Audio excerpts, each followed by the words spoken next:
Hey, what's up everybody, Crazy here, back in the No Man's Sky with a brand new video for today, and this is actually inspired by a lot of you guys who just now recently started playing No Man's Sky. I'm seeing a small surge in popularity for the game to the point that a lot of brand new faces have started, watching my videos, especially my No Man's Sky videos.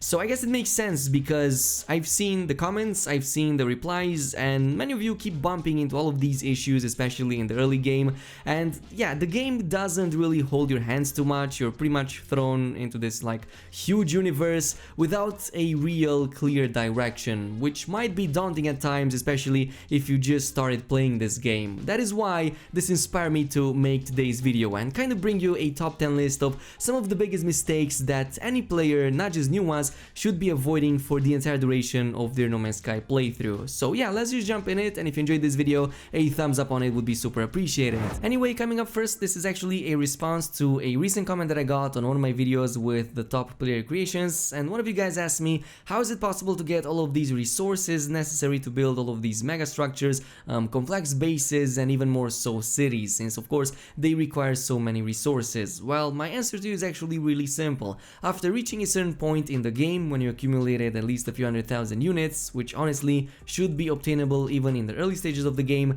stop mining resources altogether and instead purchase these off from the space stations as well as from the alien NPCs that spawn there. And the reason for that is actually really simple. Even like the cheapest and poorest of the space stations will sell you at least a few hundreds of these basic materials, including of course the ferrite dust, the carbon, the oxygen, and everything else in between. And it actually takes you way less time in order to farm the units necessary to afford these, rather than having to farm all of these thousands of resources manually in the first place.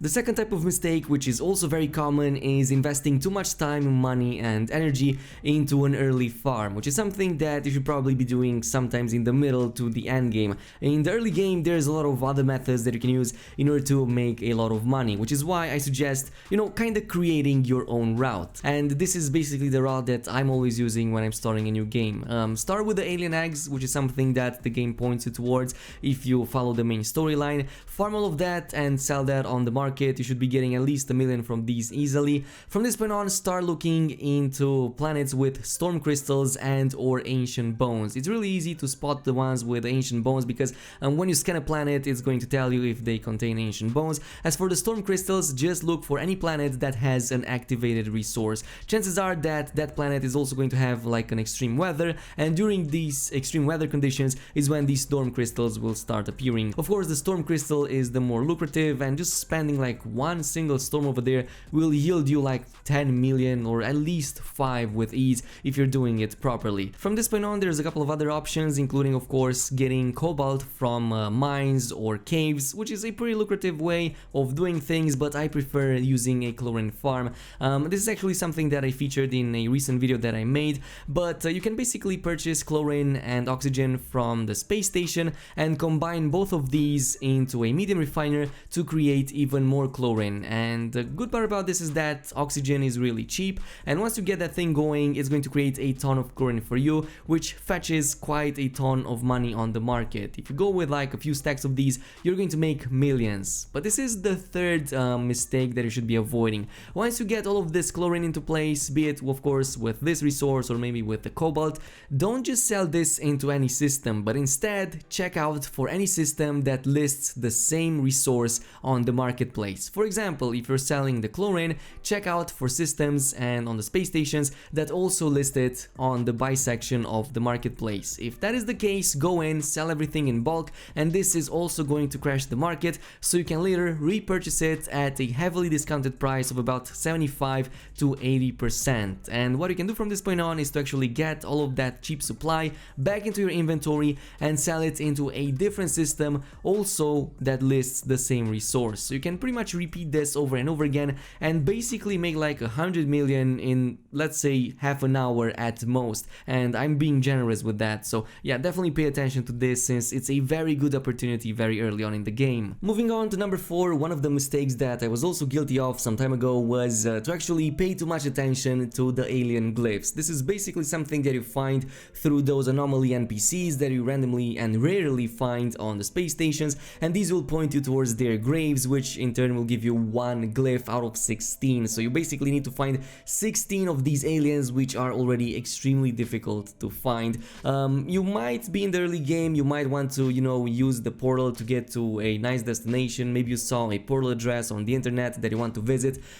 Don't waste your time on these aliens, but instead finish the main storyline, which is basically going to give you all of the 16 glyphs in basically one single mission. It's also noteworthy that the main story campaign has been slightly revamped and it's now way easier and faster to complete, so you should reach all of those 16 glyphs in no time. Moving on to number 5, there's many upgrades in the game and it's sometimes hard to actually prioritize some over the others, especially since a lot of them actually seem to be quite useful, and eventually you will want to unlock all of the possible upgrades in the game, since this is going to perfect your character and its capabilities. But otherwise, if you're not in the end game, there's a few stats here and there that you should prioritize, and the general rule here is that if you're using something often, try to upgrade that first. Let's start with the character. Most of the time you're going to be spending running, walking, jetpacking, as well as surviving, so try to get upgrade modules exactly for that. In this case, try to go on space stations and look for maximum rank movement modules. Even one of these is going to make a huge difference if you place it right next to the jetpack upgrade, since you're also going to be getting that adjacency bonus. The same goes with the shield. In this case, it's going to be called something like defensive modules. Try to get these as well, since the shields are basically the first line of defense against literally anything. If it's fall damage, if it's creatures attacking you, if it's you know, other types of damage, this alone is going to tremendously increase your survivability. The final one for the character is going to be the personal refiner. This is something that has been added recently. It's basically the same refiner, except you can access this from your jetpack, and the only reason I recommend this is because it's extremely convenient, and most of all, it can be used in places other refiners cannot be used into, such as for example space stations or even in space basically. Moving on to the ships, since you're mostly going to use this for intergalactic travel, of course get hyperdrive module upgrades. These are going to be, of course, again, maximum rank from the space station, and even one of these is going to make a huge difference, from about 100 light years distance to about 400 with just one. So you can imagine how much it's going to be with 3 of these, or 6 if you split them between technology and the regular inventory. The same goes with the economy scanner. You actually unlock this from the space anomaly, and it's a little bit different than the other ones, but definitely get this. It's paramount to the trading that you'll be doing in the game, but also for just, you know, finding good systems to set your base in. So this is something that I said a million times in the past: do not skip on the economy scanner. Finally, for the multi-tool, it's not like super ultra needed, because as I was saying, there's other ways to acquire many of the materials in the game by just, you know, farming money and getting it. But for the multi-tool, one of the first upgrades I would get would be for the scanners, and as a matter of fact, because we have multiple multi-tools now, you can actually dedicate one of the multi-tools just for maximum rank scanning, and if you manage to get like 3 maximum rank modules, you're going to make hundreds of thousands of units just from one single creature. So it's going to be extremely good for money making in the early game, which is why I definitely recommend getting these. Moving on to number 7, this brings us to the base upgrades and the tech, and the mistake I was telling you earlier to avoid is to invest too much selfish data into getting all of these base upgrades, since they are not like absolutely needed in order to progress through the game. But if it is a must for you to do that, well, here is some of the starting tech that might be of use. Starting off with the logic system, of course, the solar panels and the batteries are 2 of the most important ones of them all, especially since the combo between these 2 is absolutely crazy. So the solar panels work automatically during the day, and you can store the excess energy into the batteries if you connect to them, and this means that you can basically run a base 24/7, having the solar panels during the day to power up the base, and then using the excess energy in the batteries to power it during the night. I wouldn't use the biofuel reactor since it is extremely inefficient, and I never find myself using it unless like I'm in a dire situation. The next one would be the base teleporter. I don't think this can even be skipped, but you should definitely place it down. down. It gives you unparalleled access to, well, other areas, such as, for example, space stations you visited or other bases you visited or, well, created. So this is insane, very good. It just needs some power to run, and it runs amazing, just like the one on the space station. And you can also use it like a relay point to quickly move to your space station and back if you want to like sell something on it, or if you want to complete a mission or whatever. But yeah, pay close attention to this because this is also important. And finally, for the industrial tech, there's like only 3 upgrades here that I would get, which are the mineral extractors, the supply depot, and the pipes. If you like find a very good source of power, you can also get the generators, but I wouldn't stress too much about it, since A, you can use solar panels to power up them anyway, and B, it's really uncommon to find one mineral deposit very close to an energy source as well, in order to place all of these industrial technologies down at the same time. So that is something that is going to be quite a journey in itself. Moving on to number 8, this is not much of a mistake, but rather a small tip that I have for you guys, and that is set up at least one of your bases right next to a portal. It's not that easy to actually find a portal, it can be quite tedious, so it's really awesome to actually have quick access to one of these, especially since they give you so much convenience. You can pretty much travel to any corner of the universe, and even better if you're planning on using coordinates given by other players for points of interest, such as, for example, beautiful planets, good ships, or multi-tools. This is going to give you like the quick access for all of that, and it's going to take you like just a couple of minutes to do everything instead of having to find these portals manually each and every single time.